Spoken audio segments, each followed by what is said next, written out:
Welcome to Fast Facts. I'm Robin Trimmingham of the Olderhood Group, and my co-host today is Martha Harris Myron, Olderhood's international financial consultant. Today's topic is tracking income and expenses. One of the things that always comes into play is, why do budgets actually end up failing?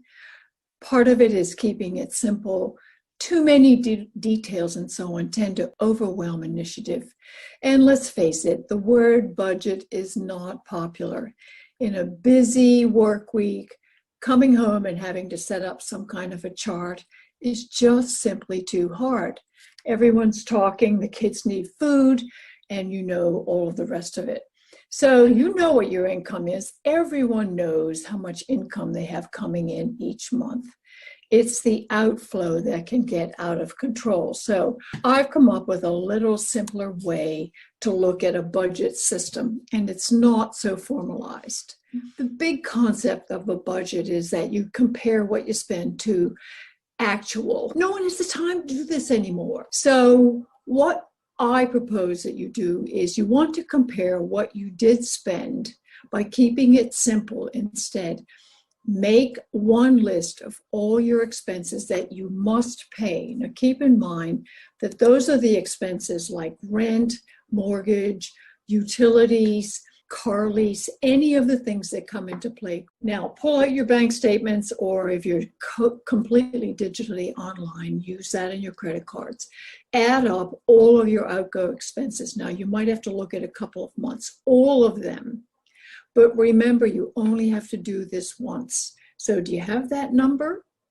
What you want to do is subtract that number every month, but subtract it for what you have to pay. Those numbers are different. You have a solid number of what those fixed expenses are. You have to pay them. The rest of those expenses are somewhat arbitrary.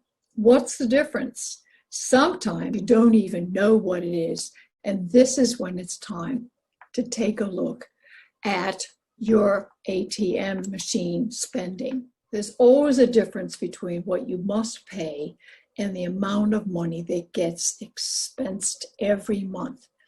So the big thing with what I call a simple budget is to track, where did the other money go?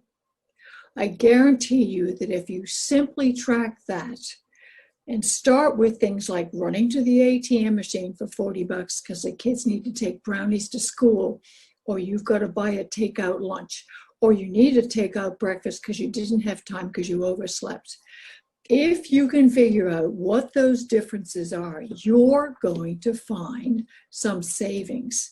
And I guarantee you, if you do that, because you know what you have to spend every month, that number doesn't really change.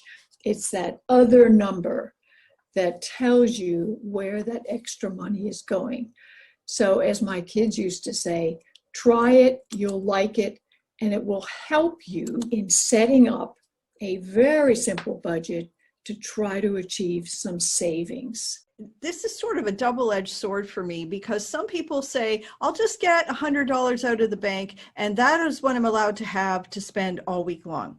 Other people run around and they charge everything on their debit card. But the problem is neither one of them is really keeping track of where all of that money actually goes. And even if you've allotted yourself a certain amount per week, you still need to know what you spend it on.